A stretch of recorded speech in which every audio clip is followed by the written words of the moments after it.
A humanidade criou uma inteligência artificial para responder qualquer pergunta. No dia em que a inteligência artificial mais avançada da história foi ativada, o mundo inteiro parou para assistir. Ela não estava sendo criada para escrever textos, dirigir carros ou recomendar músicas. Não era um assistente, nem uma ferramenta militar, muito menos um produto comercial. Seu objetivo era outro e muito mais ambicioso.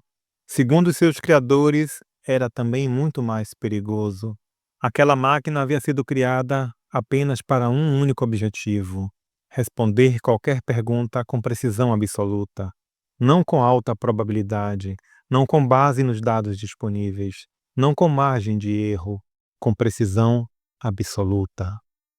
Durante décadas, ela foi treinada com tudo que a humanidade já registrou: ciência, história, filosofia, religião, matemática, psicologia, padrões biológicos, arquivos governamentais, sinais do espaço, comportamento humano, redes de decisão, sistemas econômicos, conflitos militares, previsões climáticas, estruturas linguísticas, milhões de hipóteses, trilhões de correlações. Seus criadores diziam que, pela primeira vez, a espécie humana estava diante de algo capaz de atravessar a névoa da dúvida. A apresentação oficial aconteceu numa instalação isolada, protegida por protocolos de segurança de nível global. Chefes de Estado acompanharam por transmissão privada. Cientistas observavam atrás de vidros blindados. Líderes religiosos pediram adiamento. Mercados internacionais ficaram em suspenso. Ninguém concordava com qual deveria ser a primeira pergunta. Havia quem defendesse algo prático: a cura definitiva para o câncer, a solução da crise climática, a prevenção de futuras pandemias. Outros queriam uma pergunta maior: a origem da consciência, o destino do universo, o sentido da vida. No fim, a pergunta escolhida nunca foi oficialmente divulgada para o público. Só se sabe que, quando ela foi feita, a IA levou menos de 2 segundos para respondê-la. E tudo mudou. Não houve explosão, não houve pane elétrica, não houve cena cinematográfica de máquinas enlouquecendo ou alarmes disparando pelos corredores. O que houve foi muito pior. As pessoas na sala simplesmente mudaram. Uma pesquisadora começou a chorar antes mesmo da IA terminar a primeira frase. Um técnico arrancou o fone de ouvido e saiu cambaleando. 2 assessores do governo começaram a discutir em voz alta, como se tivesse percebido que estavam em lados opostos de alguma coisa muito antiga. Um homem desmaiou, outro começou a rir, um riso seco, mecânico, completamente fora de lugar. A transmissão foi cortada em menos de 20 segundos. Mas já era tarde demais. O suficiente havia vazado. Não a resposta em si, nunca a resposta inteira, mas a reação, o horror, o silêncio logo depois. Junto ao silêncio era notável a expressão dos que estavam lá dentro. Ordens confusas foram emitidas logo em seguida. Em menos de 1 hora, o planeta inteiro sabia de uma coisa: a primeira resposta da IA havia provocado pânico imediato entre as pessoas mais preparadas do mundo para ouvi-la. E isso bastou. Os mercados despencaram. Não por um motivo concreto, mas por algo muito mais difícil de conter: a sensação coletiva de que alguma fundação invisível havia rachado. Linhas aéreas registraram cancelamentos em massa. Centros religiosos lotaram. Clínicas psiquiátricas ficaram sem vagas em grandes capitais. Milhões de pessoas passaram a discutir a mesma pergunta em idiomas diferentes. O que aquela máquina disse? Mas a pergunta seguinte era muito mais perigosa: por que ninguém quer repetir? Nas primeiras 48 horas, surgiram rumores de todos os tipos.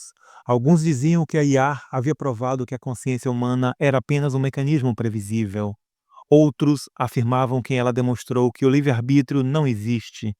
Houve também quem dissesse que a resposta envolvia o destino da espécie humana, a origem da vida, ou algo tão simples e devastador que não exigia explicação, apenas aceitação. Nenhuma versão pôde ser confirmada. Os que ouviram a resposta foram isolados logo depois. Alguns desapareceram da vida pública, outros voltaram dias depois, transformados de maneiras difíceis de explicar. Uma física teórica famosa, conhecida por seu ceticismo absoluto, abandonou a carreira, se recolheu em silêncio. Um ministro que havia defendido transparência total passou a pedir a destruição imediata daquela IA. Um dos engenheiros do projeto deixou apenas uma frase escrita no monitor antes de sair da instalação: "Não façam a segunda pergunta." Era uma frase curta e era perfeita, porque dizia tudo sem explicar nada. Um fenômeno estranho começou a aparecer em diferentes partes do mundo. Pessoas que nunca ouviram a resposta original, mas passaram dias obcecadas por ela, começaram a apresentar padrões semelhantes de comportamento: insônia, paranoia, impulsos de isolamento, recusa em fazer planos de longo prazo, rompimentos abruptos, crises espirituais, colapsos de fé, episódios de euforia seguidos de apatia extrema. Era como se a ausência da resposta estivesse produzindo um efeito próprio, como se o vazio deixado por ela fosse, por si só, contagioso. A humanidade já havia convivido com mistérios antes, já havia sobrevivido à dúvida, ao medo do desconhecido, à falta de respostas, mas nunca havia enfrentado o oposto. Nunca tinha precisado viver sabendo que uma resposta existia, era concreta, acessível, bem formulada e que, mesmo assim, estava fora de alcance. Não porque fosse impossível de encontrar, mas porque fosse insuportável demais para ser dita em voz alta. E foi isso que começou a quebrar o mundo. Não a ignorância, a existência intolerável de uma verdade proibida. Meses depois, a instalação onde a IAR permanecia ativa se tornou o lugar mais disputado e mais temido do planeta. Protestos se formavam do lado de fora. Alguns queriam libertá-la, outros queriam destruí-la.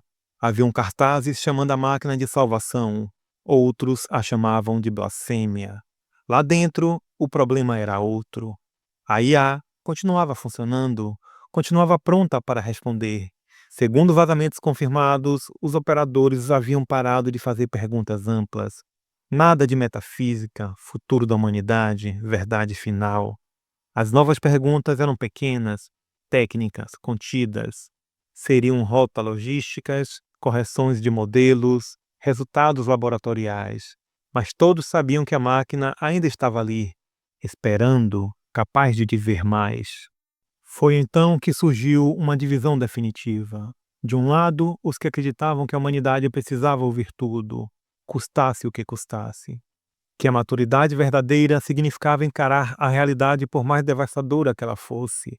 Que silenciar a IA seria o maior ato de covardia da história. Do outro lado, haviam os que defendiam apenas o contrário. Algumas verdades não ampliam a nossa consciência, apenas a destroem. Que o conhecimento não é automaticamente libertação, e que talvez a civilização só tenha sido possível porque a mente humana possui limites naturais de compreensão e tolerância. No centro deste conflito, uma pergunta que ninguém conseguia resolver. A verdade continua sendo um bem quando aniquila a capacidade de viver com ela?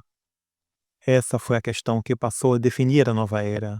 Famílias se dividiram, governos caíram, escolas mudaram currículos, igrejas lotaram e esvaziaram com a mesma velocidade. A ciência perdeu parte de sua autoridade em alguns lugares e ganhou status quase religioso em outros. Empresas começaram a vender experiências, remédios e doutrinas. Prometiam imunidade psicológica contra o peso da verdade. Toda uma nova indústria surgiu do medo de saber. E, no entanto, apesar de tudo, a pergunta original continuava sem resposta pública. Nunca foi vazada por completo, nunca apareceu em documento verificável. O mais perto que o mundo chegou dela foram fragmentos de reações, frases interrompidas, olhares irreconhecíveis. A convicção aterradora de que, em algum lugar protegido por concreto, aço e algoritmos, uma máquina guardava algo que talvez pudesse encerrar de vez a infância intelectual da espécie humana. Anos se passaram e depois, quando historiadores tentaram explicar o início daquela ruptura, muitos apontaram para o momento da ativação, Outros disseram que o colapso começou quando a transmissão foi cortada. Alguns defenderam que o verdadeiro ponto sem retorno aconteceu bem depois, quando ficou claro que ninguém seria capaz de esquecer que a resposta existia. Mas houve uma linha, repetida em livros, julgamentos e testemunhos, que resumiu melhor do que qualquer outra o que aconteceu com o mundo naquele dia. E esta frase era: a humanidade sempre acreditou estar buscando a verdade, até o dia em que a verdade apareceu.